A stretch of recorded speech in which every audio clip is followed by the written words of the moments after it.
My name is Linda Harris. I'm 68 years old, and I used to think my life was quiet but secure. After my husband Tom passed away 5 years ago, I sold the house we had lived in for 34 years and moved closer to my son Ethan in Phoenix, Arizona. Tom and I had always planned to retire somewhere warm, but we never imagined I'd do it alone. Ethan said it would be temporary just until I felt steady again, so I stayed in their home while I looked for an apartment. But temporary stretched into 2 years. At first, it felt like family. Mia, my daughter-in-law, welcomed me with a soft smile, and the kids were excited to have Grandma around. I tried to be helpful, cooking dinners twice a week, picking up the kids from school, and tidying up so Mia wouldn't have to after her long shifts as a nurse. I thought I was giving, not taking. But as time went on, the air in that house changed. Mia started making comments she framed as jokes. "You must be bored all day, Linda." Or, "Retirement must feel strange when you don't have hobbies." I'd laugh lightly, even though I spent my afternoons volunteering at the library and my evenings working quietly on something I'd never told them about, a small real estate project Tom and I had invested in years earlier. We had purchased a rundown 6-unit apartment building just before he got sick. After he passed, I hired a property manager and used part of my savings to renovate. Over the years, that property started generating steady income enough to cover my living expenses comfortably. I never mentioned it, partly because I didn't want to sound like I was bragging and partly because it felt private. But Ethan and Mia began treating me differently, as if I was one bad day away from being helpless. Ethan asked more and more questions about my finances. "Mom, do you still have any savings? Do you need us to manage your bills? Should we put you on our insurance?" He said it was out of care, but it felt like surveillance. The worst was the morning I saw a glossy brochure on the kitchen counter for a senior living community. Big pictures of smiling gray-haired people playing cards under the title, "Where Independence Meets Safety." It wasn't addressed to anyone, just sitting there like bait. I didn't ask about it. I just folded laundry in silence and wondered how long they'd been thinking about options for me. Then came the night everything changed. It was a Tuesday, a normal family dinner, roast chicken, mashed potatoes, and the kids chattering about school projects. I sat at the far end of the table, listening, content to just be near them. That's when Mia, in her calm nurse voice, said, "Mom, we've been thinking, maybe it's time you looked into a place of your own. Somewhere you can have your own space. You know?" I froze, fork halfway to my mouth. "A place of my own?" Ethan cleared his throat and nodded without meeting my eyes. "We just think it's best, Mom. The kids are getting older, and they need their own rooms. And honestly, you deserve something that's yours." For a moment, all I heard was the ticking of the wall clock and my own heartbeat. "Are you kicking me out?" "No," Ethan said quickly. "We're just suggesting. For your own good." Mia reached over and touched my hand like she was delivering bad news to a patient. "It's really about you being comfortable, Linda." I put my fork down slowly, staring at the food I no longer wanted. "For my own good," I repeated softly. No one said anything after that. The kids stared at their plates. Ethan took a sip of water. Mia smiled thinly, as if she'd done something brave. That night, I packed my things. I didn't argue. I didn't cry in front of them. I simply folded my clothes into 2 suitcases, packed my small jewelry box, and slid a folder full of documents into my handbag. By morning, I was gone. Mia came out to the driveway as I loaded the last bag into my car. "Linda, wait, where are you going?" "I'll figure it out," I said. "Don't worry. It's for my own good, right?" Her mouth opened like she wanted to take it back, but she didn't. She just nodded slowly and whispered, "Good luck." I drove to a small extended-stay hotel on the outskirts of Phoenix and checked in for a week. That night, lying in the unfamiliar bed, I let myself cry not because I didn't have anywhere to go, but because of how easy it had been for them to push me out. But here's what Ethan and Mia didn't know. I was not helpless. For 2 years, I'd been quietly managing the apartment building Tom and I had bought. After renovations and a careful selection of tenants, it had become a tidy little income stream. The property manager sent me monthly statements, and I had watched my savings grow without saying a word. I wasn't rich, but I wasn't broke either. And I owned something they had no idea existed. A fully paid-off duplex in Tempe that had been sitting empty for months because I hadn't decided what to do with it. Tom and I had bought it decades ago as an investment and left it alone.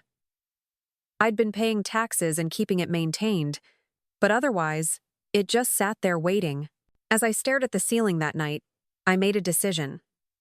I wasn't just going to move into that duplex. I was going to rebuild my life on my terms, one they couldn't control or underestimate. The next morning, I called the property manager and told him to transfer the keys to me. "You sure you want to move in yourself?" he asked. "We could list it and get you a tenant by next week." "No," I said firmly. "This one's mine." He laughed softly. "Okay, Miss Harris. I'll have it cleaned and ready by Friday." Friday afternoon, I pulled into the driveway of my new old home. It was a modest brick building with fresh white trim and a small desert garden out front. Inside, it smelled faintly of paint and lemon cleaner. It wasn't fancy, but it was mine completely, and legally mine. I walked room to room, touching the cool walls and thinking of all the ways I could make it feel alive again. Curtains I'd choose myself. Furniture arranged the way I liked. No whispers about how long I stayed in the bathroom or whether I took up too much space. That night, I unpacked my suitcases in silence, ordered pizza, and sat on the floor eating straight from the box. It felt like freedom, but part of me still ached. Ethan didn't call that day. Neither did Mia. Not even a text from the kids asking where I was. I told myself I didn't need it. But the truth? I missed them. I missed being part of the noise and the mess, even if it came with judgment. Still, I reminded myself, they think I have nothing. They think I'm a burden. But they have no idea what I've built while they weren't looking. The next morning, I made another decision. I was done hiding my life. I pulled out my laptop and opened the folder I'd labeled Legacy. Inside were all the documents for the properties Tom and I had accumulated over the years. The apartment building, the duplex, even a small parcel of land near Flagstaff. I hadn't touched that land since Tom's passing, but suddenly I felt something stir inside me, a memory of him saying, "One day, Linda, you'll do something amazing with all this. You're smarter than you think." He was right. It was time to do something amazing. And so began the second chapter of my life. A chapter my son never saw coming. The morning sun poured into the duplex like it had been waiting just for me. I hadn't slept so well in years, not since Tom was alive. There was something liberating about knowing no one was whispering in the hallway about how Grandma's up too early, or how I must be lonely with nothing to do. I wasn't lonely. I was free. I started my day with a cup of coffee on the small back patio. The air was crisp, and the desert sky stretched wide and endless. I pulled out my notebook, one Tom had given me years ago, when we first talked about investing, and made a list of what needed to be done. Get the duplex fully furnished. Contact property manager about apartment building upgrades. Revisit Flagstaff land project. Launch that idea I'd been secretly working on since last year. That last one made me pause. That idea was something I had kept buried because I thought no one would take it seriously. A home-based design and consulting business for small landlords like me. After managing the apartment building's renovations and watching it produce steady income, I realized most people my age had properties they didn't know what to do with. Why not help them while making more for myself? For months, I'd been quietly creating templates for rental listings, renovation guides, even a course outline. But I'd kept it hidden mostly because I could already hear Ethan's voice in my head. "Mom, that's cute, but you're retired. Why stress yourself?" Not anymore. By noon, I had ordered a couch, a dining set, and a queen-size bed to be delivered the next day. I also made an appointment with a handyman to mount some shelves and repaint the bedroom. This place wasn't just a stopgap, it was going to be home. After lunch, I opened my laptop and logged into the portal for the apartment building. The monthly revenue was right where I wanted it, actually higher. Thanks to a recent rent increase. For years, I had simply reinvested everything, keeping the building in top shape. Now I had a steady income stream without having to lift a hammer myself. And yet, Ethan thought I had nothing. That thought made me laugh, not cruelly, but almost sadly. They think I'm one bad day away from a nursing home. And they have no idea their mother is more financially stable than half their friends. Later that evening, my phone buzzed. It was Ethan. For a moment, I considered letting it go to voicemail, but I sighed and answered. "Mom, hey, we just wanted to check in. How are you?" "I'm fine, Ethan. Actually, I'm better than fine. I moved into one of my own places." There was silence on the line. "Your own place?" "Yes, the duplex in Tempe." "You own a duplex?" His voice cracked like a teenager's. "Yes, I do. Have for years. I'm fixing it up now." Another long silence. "Wow, I didn't know that." "I know," I said softly. "There's a lot you don't know about me." After we hung up, I felt a strange mix of pride and sadness. I wanted my son to know me not as someone who needed a place to stay, but as a woman who had built something real, something strong. But I also knew it would take time for him to see me that way. The next day, I got to work on the duplex. The handyman painted the bedroom a soft, warm gray, and I unpacked boxes while listening to an old jazz playlist Tom and I loved. Each item I placed felt symbolic. My mother's antique lamp on the nightstand, Tom's photo on the dresser, a stack of my journals on the desk by the window. In the afternoon, I drove out to the apartment building. The property manager, Raul, met me at the door. "Place is looking good, Miss Harris," he said proudly. "All 6 units occupied, and no major repairs this month." "Thank you, Raul. I appreciate everything you do," I said, handing him a small holiday bonus envelope. Raul smiled. "You know, most owners your age aren't this involved. They just collect checks." I smiled back. Most owners my age didn't spend 30 years raising kids and managing a household on a shoestring. I'm used to doing the work. That night, I sat on my patio again and opened my laptop. I created a simple website for my new consulting idea. Keys and Roots Consulting. I listed out services. Property setup for beginners.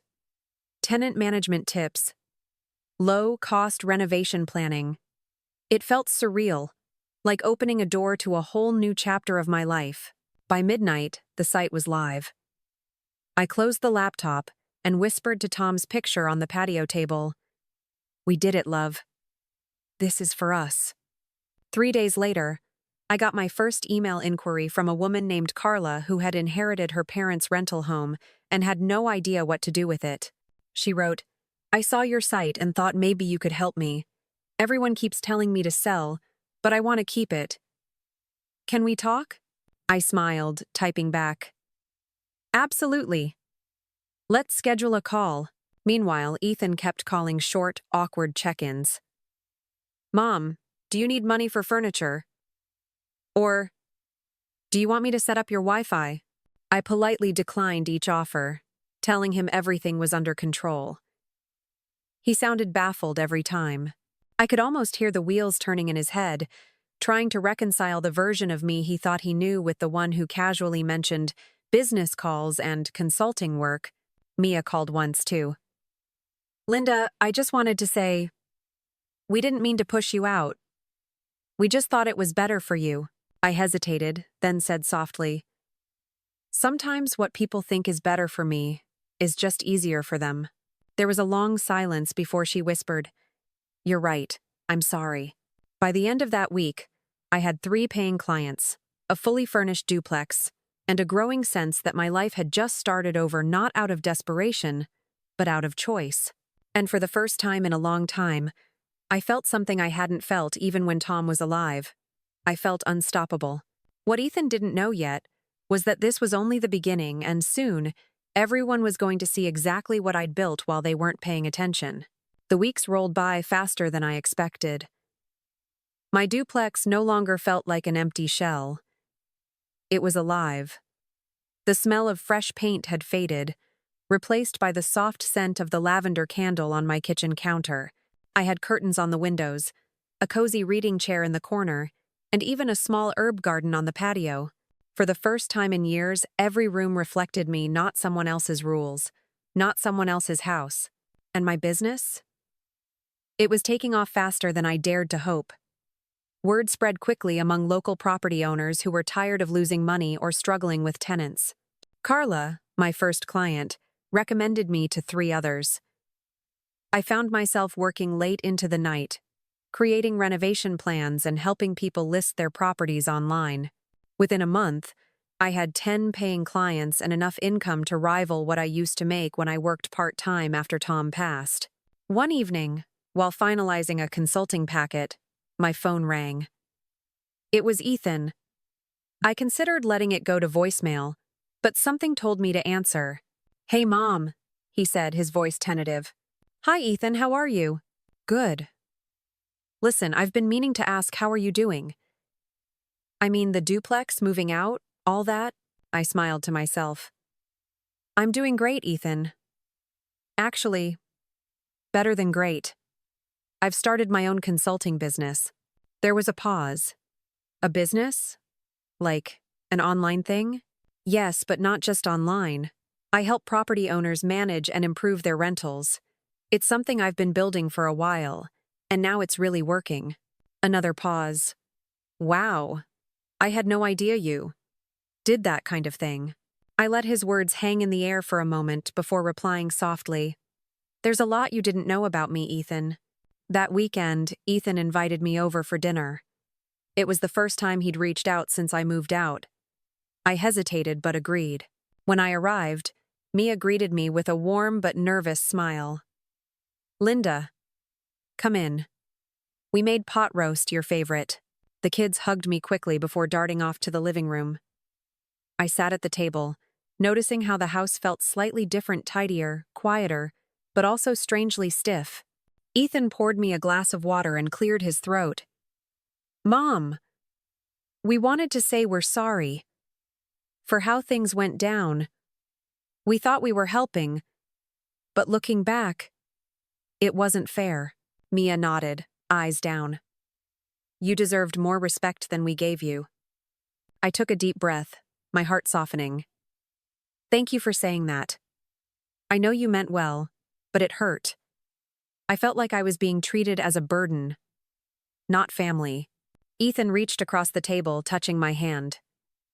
"We get that now. And I heard about your business from Mark, Carla's husband. He said you saved them thousands on their rental property." I chuckled. "That was a fun project." He leaned back, studying me like I was a stranger he was trying to figure out. "You're really running a business?" "Yes, Ethan, I am, and it's doing well." After dinner, I pulled out my tablet and showed them the website I'd built, along with a few before and after photos from recent projects. Ethan stared at the revenue dashboard on the screen, his brow furrowing. "Mom, is this how much you made last month?" "Yes, and it's growing." Mia covered her mouth. "Linda, that's incredible." I smiled. "It is. And I did it on my own terms." For a moment, no one spoke. Then Ethan exhaled. "I guess I underestimated you. I thought you needed us, but you didn't." I met his eyes. "I needed family, Ethan. Not management." He nodded slowly. "You're right." 2 weeks later, something unexpected happened. I was invited to speak at a local real estate networking event. One of my clients had recommended me as a guest speaker to talk about turning underperforming properties into income streams. Standing at that podium, looking out at 60 people taking notes as I spoke, I felt a rush I hadn't felt since I was 25, pitching ideas at my first job. When I finished, the room erupted in applause, and 3 people lined up to book consultations immediately. The next day, I woke up to an email from a regional property management company asking if I'd consider doing a training session for their staff. I stared at the screen, whispering, "Tom, Can you believe this? That Saturday, Ethan showed up at my duplex unannounced. He stood awkwardly in the doorway, hands in his pockets. "Nice place, Mom," he said, scanning the living room. "It looks really good." "Thank you." He sat down, fidgeting. "Listen, I've been thinking. You're obviously doing well, and that's great. But have you thought about expanding? Like, we could help Mia with marketing, me with finances. We could make it a family business." I froze for a moment, remembering how easily they'd suggested I leave their house. "For my own good." "I appreciate that, Ethan," I said slowly. "But this is something I built myself. I want to keep it that way." His brow furrowed. "We're just trying to help." "I know," I said gently, "but helping doesn't always mean taking control." He looked like he wanted to argue but stopped himself. "Okay, I get it." Did he? I wasn't sure. That night I sat on my patio, sipping tea under the desert stars. For years I had tried to shrink myself so I wouldn't take up space in anyone's life. Now I was finally standing at full height, and it scared people, even my own son. But I wasn't going back. I opened my laptop and drafted a new blog post titled, "You're Never Too Old to Start Over." In it, I wrote about independence, boundaries, and what it feels like to reclaim your life when even family doesn't see you clearly. By morning, the post had been shared hundreds of times. Emails from strangers poured in. "This is my life. Thank you for saying it out loud. You gave me courage to finally move out of my daughter's basement." As I read them, one thought settled deep in my heart. This was bigger than me now. 2 weeks passed since Ethan's visit to my duplex, but the conversation kept replaying in my head. He had said he got it when I told him I wanted to keep my business mine. But something about the way he clenched his jaw, the way he avoided eye contact, it told me he didn't get it at all. I focused on work, pouring myself into my new clients. One was a widow named Susan who inherited 3 rental properties from her late husband. She'd been overwhelmed and on the brink of selling everything. After 2 consultations and a weekend spent creating her tenant systems, she sent me an email that made me tear up. "You gave me my life back, Linda. I didn't know I could still do this." Moments like that reminded me why I started Keys and Roots Consulting in the first place. It wasn't just about money, it was about dignity, especially for people like me, who had been quietly dismissed as done. Then, one Friday evening, Ethan called again. His voice was calm, careful. "Mom, can you come over for dinner tomorrow? There's something we want to talk about." I hesitated but agreed. Maybe this would be a real conversation, maybe even progress. When I arrived, the smell of roasted chicken greeted me, along with Mia's polite smile. The kids waved from the living room but stayed glued to their phones. I sat down at the table, noticing how they had gone all out: candles, folded napkins, even a bottle of my favorite wine. Ethan cleared his throat once we'd finished eating. "Mom, Mia and I have been talking. We think your business has real potential, like, way more than you realize. With the right marketing, you could franchise or even create an app. And we want to help." Mia nodded eagerly. "We could handle the branding, the finances, all the back-end stuff so you don't have to stress. It could be a family business." I put down my fork slowly. "Ethan, I appreciate the thought, but I already said no. This is something I built myself. I want to keep it that way." His eyes narrowed slightly. "Mom, you're thinking too small. You're 68. Do you really want to manage all this alone? We could scale it 10 times faster." I took a deep breath, choosing my words carefully.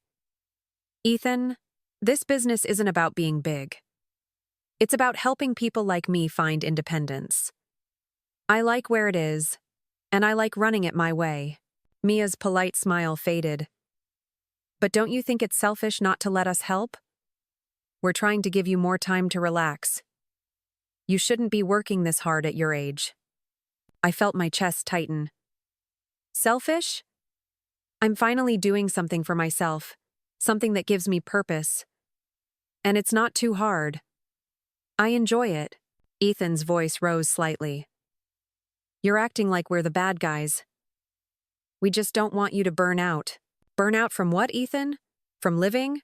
From proving I'm capable? My voice cracked slightly, but I didn't back down.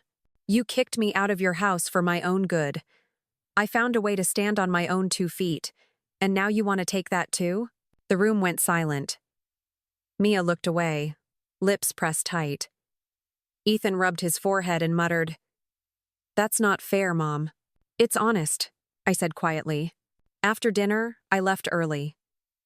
Driving home, I replayed the conversation, anger and sadness twisting inside me. I thought moving out would fix everything. But now I saw the real issue. Ethan didn't see me as capable. He saw me as someone to be managed, even now. When I got home, I sat on my patio under the string lights and opened my laptop. I drafted a blog post titled, "When Help Feels Like Control." I wrote about how sometimes love gets tangled up with fear.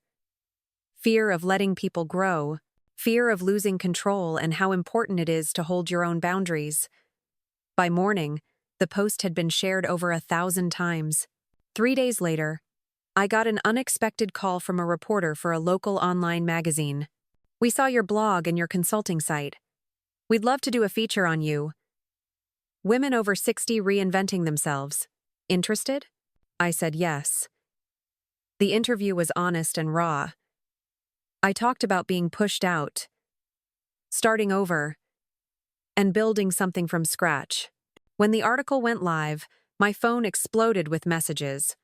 Old friends congratulating me, new clients asking for consultations, and even strangers thanking me for saying what they were too afraid to say. But the biggest surprise came from Ethan. He called that evening, his voice tight. "Mom, why didn't you tell us about the interview? People at work are talking about it." "Because it was about me, Ethan. My story." There was silence. Then a sharp sigh. "You're making us look like we abandoned you." I paused. "Didn't you?" His silence was louder than words.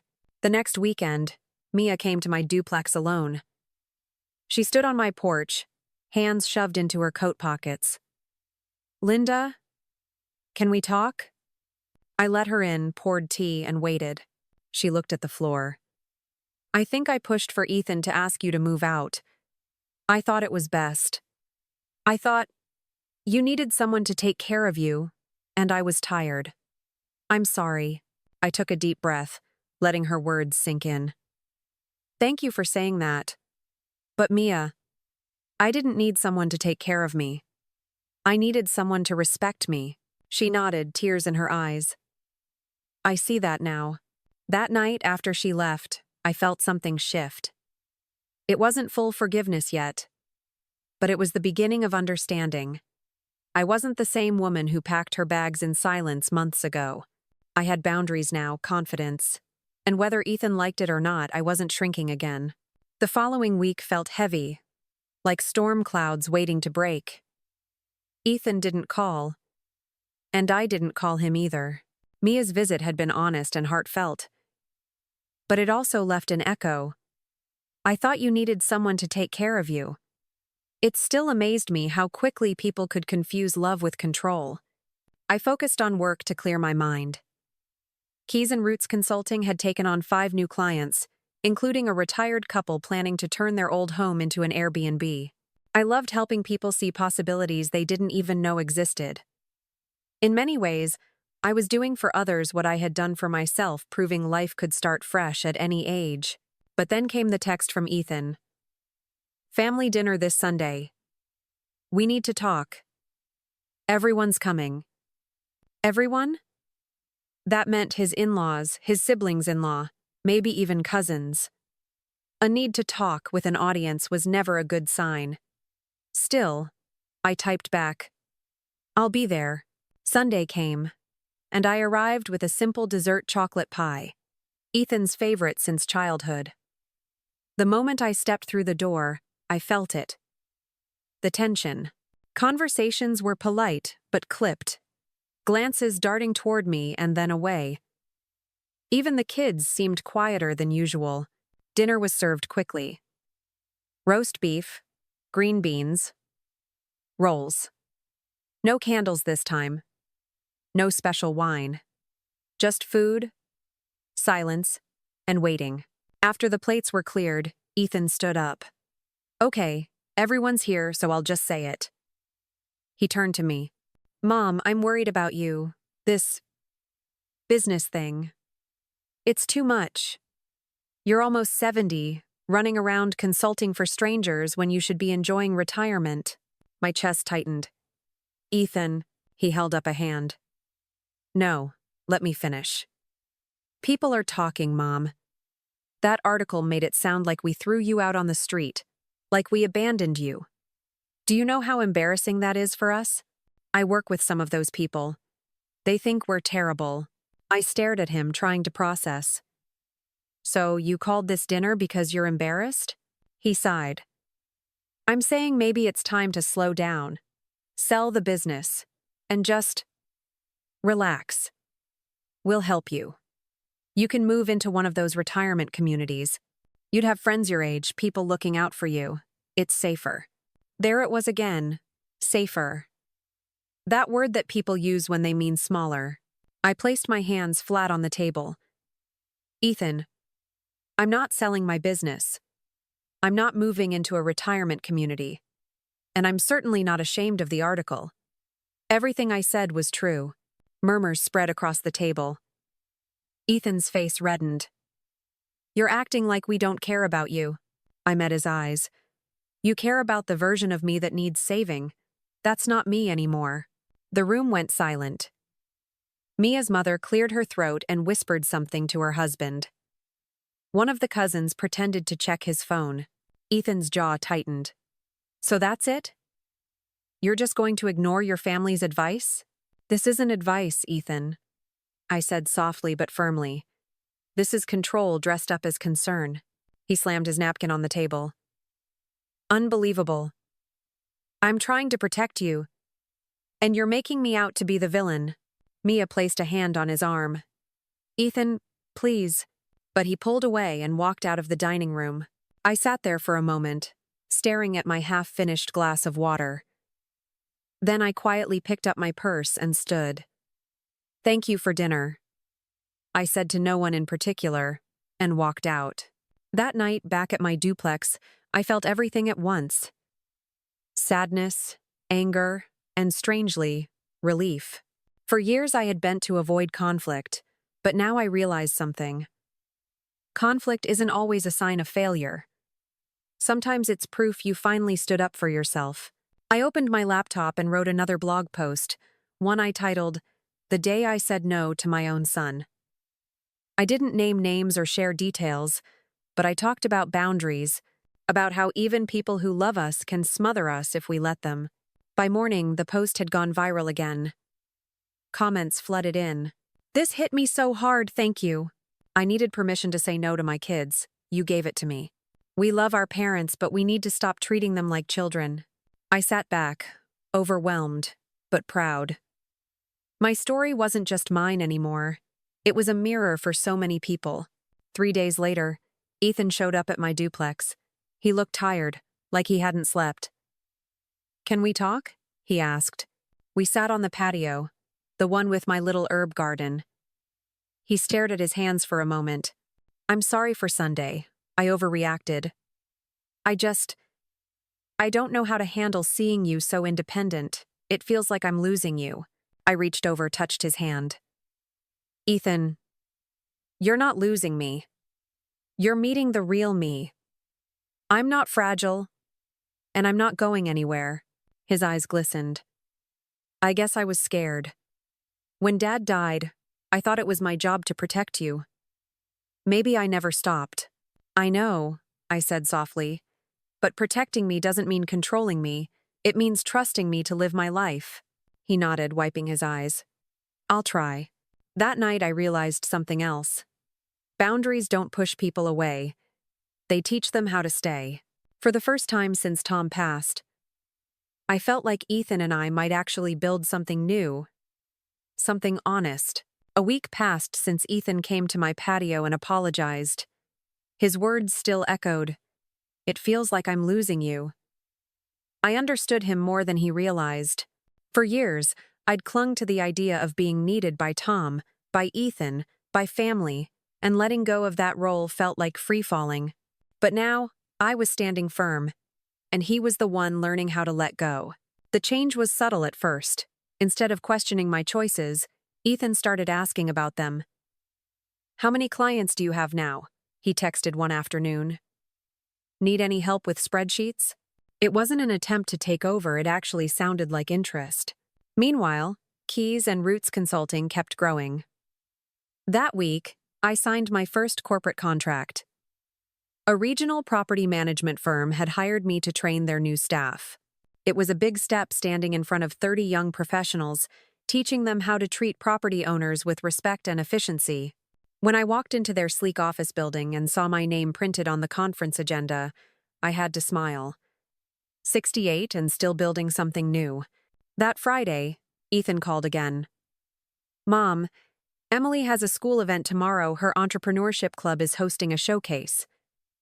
She asked if you could come and maybe talk to her team about your business." For a moment, I couldn't speak. Months ago, they wouldn't have even acknowledged I had a business. Now my granddaughter wanted me to talk about it in front of her peers. "Of course I'll come," I said finally. The next morning, I walked into the high school gym, laptop in my bag. Banners reading "Young Entrepreneurs of Phoenix" hung from the rafters. Dozens of students stood at tables with prototypes and posters. Emily waved from across the room, grinning. "Grandma! Over here!" She introduced me to her team, 4 bright-eyed teenagers with big dreams and a lot of nerves. "We're working on an app that helps renters find safe, affordable housing," one of them explained. "That's ambitious," I said, smiling. "You know, I might have some insights for you." Emily clapped her hands. "See, I told you she's amazing." When it was time to speak, I stepped to the front of their small stage. "Hi, I'm Linda Harris," I began. "A year ago, I thought my life was winding down. I'd lost my husband, moved in with family, and felt like my best years were behind me. But then I built something one step at a time, and it changed everything. If there's one thing I want you to remember, it's this. You are never too old or too young to start over." The students applauded, and even some parents looked misty-eyed. Ethan stood at the back, arms crossed. But there was a softness in his eyes I hadn't seen before. A quiet pride. After the event, he walked me to my car. "You were great up there," he said. "Emily's been talking about starting her own design business after college. She says you're her inspiration." I smiled. "That means more than you know." He hesitated, then added, "Mom, I've been thinking, I'd like to learn more about what you do. Not to take over, but to understand. Maybe I could even help you with some of the tech stuff, if you want." I studied his face, looking for the old need to control, but it wasn't there. It was curiosity, respect. "I'd like that, Ethan," I said softly. The following week, Ethan came by the duplex, this time with no agenda, just a laptop and an open mind. I showed him how I used templates to create property renovation plans, how I tracked client projects, and how I built my online marketing. He asked thoughtful questions, took notes, even suggested a couple of free automation tools I hadn't considered. "Mom, this is legit," he said, shaking his head in disbelief. "Like a real business." I laughed. "What did you think it was, Ethan? A hobby?" He rubbed his neck. "Honestly? Yeah. I thought you were just keeping busy. But this, you're helping people change their lives." I closed my laptop. "Ethan, I needed to do this not because I had to prove something to you, but because I had to prove something to myself. I spent decades being someone's wife, someone's mom. I needed to remember who I was on my own." He nodded slowly. "I get that now." That weekend, I received an invitation to speak at a regional women's business summit in Scottsdale. It wasn't just a small event, this one drew hundreds of attendees, mostly entrepreneurs and community leaders. I almost said no out of habit, but Ethan encouraged me. "Mom, you have to do it. People need to hear your story." The summit was electric: booths, speakers, panels, and more energy than I thought I could handle. My talk, Redefining Success After 60, drew a packed room. I shared my journey honestly: the pain of losing Tom, the humiliation of being suggested out of my son's house, and the slow, deliberate climb to independence. When I finished, the audience stood and applauded. As I stepped off the stage, Ethan hugged me tight. "I'm proud of you, Mom," he whispered. Really proud. For the first time in a long while, I believed him. That evening, back at the duplex, we sat on the patio with cups of tea. Ethan looked at my small herb garden and smiled. "You know, I think I needed to see you like this. Not fragile, not dependent, just you." I reached over, squeezing his hand. "And I needed you to see me like this too." For a moment, we just sat in silence, listening to the crickets. It wasn't perfect yet, there were still years of old habits to unlearn, but something fundamental had shifted.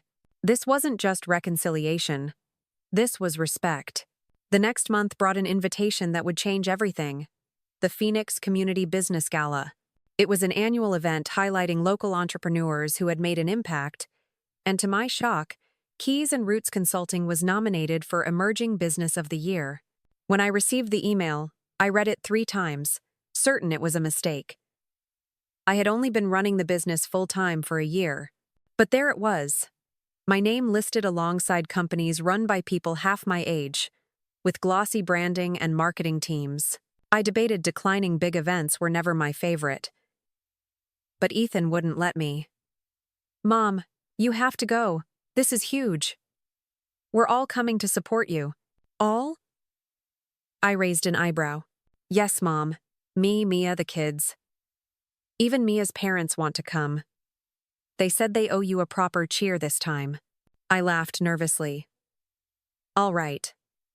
But don't expect anything fancy. I'm not a public speaker."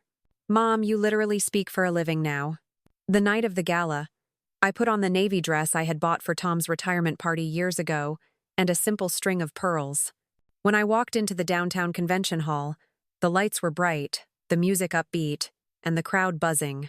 Banners displayed the names of nominees, and seeing Keys and Roots Consulting printed in bold nearly took my breath away.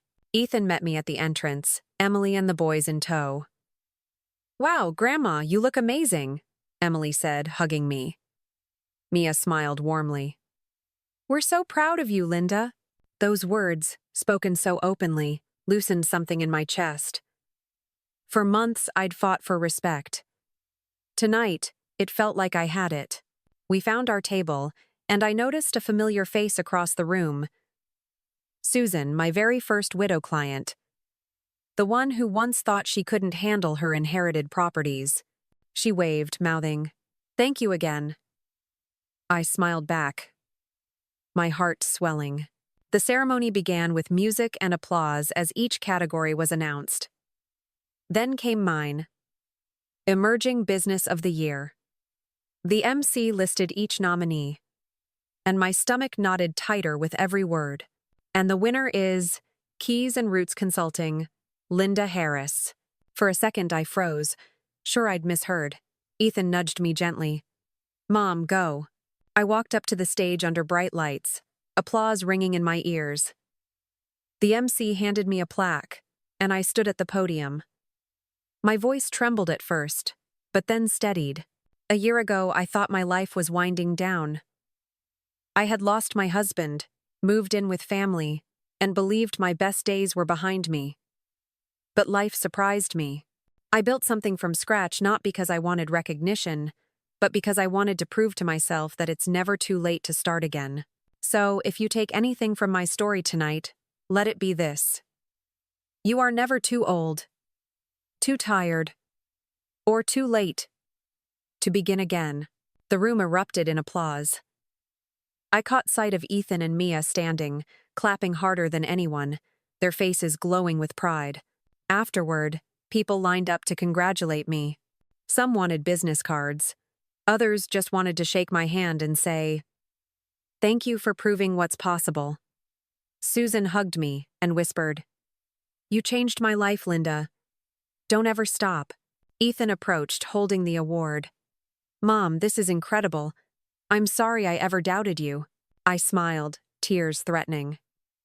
"You had to see it for yourself, Ethan." "I get that," he nodded. "I did. And I'm proud not just of this, but of you, of who you are." Later, back at my duplex, we gathered in the living room. Emily curled up next to me on the couch. "Grandma, when I go to college, I want to start something too. Like you did." I stroked her hair gently. "You can do anything, sweetheart. And you don't have to wait until life knocks you down to start." Mia poured tea for everyone, smiling softly. "Linda, I need to say something too. Thank you for standing your ground. I didn't see it at the time, but you taught me something. Caring for someone doesn't mean controlling them. I'm sorry for how I acted before." I reached over and took her hand. "Apology accepted. We were all learning." Ethan looked around the room, eyes shining. "I think we all needed this. To see you not the version we had in our heads, but the real you. For the first time in a long time, I didn't feel like a guest in their lives. I felt like family." That night, after they left, I stood on my patio with the award in my hands. The air was cool, the desert sky endless above. I thought of Tom, of the day I packed my bags and left Ethan's house in silence, and of the woman I had become since then. This wasn't just about winning an award or proving anyone wrong. It was about finally proving to myself that I hadn't been done at all. I'd just been waiting for my second wind. The morning after the gala, I woke up with the plaque on my nightstand and a warm ache in my chest that felt a lot like peace. I brewed coffee, sat on the patio, and scrolled through my phone. Social media was buzzing. Photos from the event. Tagged posts celebrating Keys and Roots Consulting. And even a few local news outlets reposting my short speech. One comment stopped me cold. "I heard her story last night. She was kicked out of her son's house and built a business from nothing. Absolute inspiration." It wasn't wrong, but it was simplified, flattened. My life wasn't a soundbite. It was messy, human, full of mistakes and healing. And now the whole city had their own version of me. By noon, Ethan called. "Mom, we need to talk. Can we come by?" Of course. When they arrived, there was no stiffness this time, no nervous smiles. Ethan held a small bouquet of sunflowers, my favorite. "These are for you," he said, his voice low. "And I need to apologize for everything." Mia stepped forward, her hands clasped together. "Linda, I'm sorry too. I thought I knew what was best for you. But really, I just didn't know how to handle someone strong who didn't need me. I confused independence with rejection." I set the flowers down and took both their hands. "Thank you for saying that. But I need to apologize too for not telling you about my life sooner.